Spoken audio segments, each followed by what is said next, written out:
ഈ ജപമാല ചൊല്ലുന്ന വേളകളിൽ നമ്മുടെ കണ്ണുനീര്, നമ്മുടെ പ്രാർത്ഥനാ നിയോഗം എല്ലാം പരിശുദ്ധ അമ്മയുടെ കരങ്ങൾ വഴി ഈശോയ്ക്ക് നമുക്ക് സമർപ്പിക്കാം. കാനായിലെ കല്യാണ വിരുന്നിൽ വെച്ച് ആ കുടുംബത്തിൻ്റെ സങ്കടം മാറ്റുവാൻ പരിശുദ്ധ അമ്മ ഇടപെട്ടതുപോലെ നമ്മുടെ കുടുംബത്തിൻ്റെ, നമ്മുടെ മക്കളുടെ, നമ്മുടെ ജീവിത സാഹചര്യങ്ങളിലെല്ലാം നിറയുന്ന എല്ലാ തടസ്സങ്ങളും മാറാൻ പരിശുദ്ധ മാതാവ് നമുക്ക് വേണ്ടി മധ്യസ്ഥ വഹിക്കട്ടെ.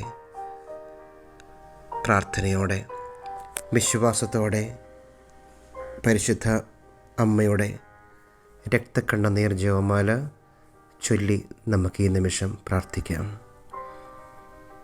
പിതാവിൻ്റെയും പുത്രൻ്റെയും പരിശുദ്ധാത്മാവിൻ്റെയും നാമത്തിൽ ആമേൻ. ക്രൂശിതനായ എൻ്റെ ഈശോയെ, അങ്ങേ തൃപ്പാദങ്ങളിൽ സാഷ്ടാംഗം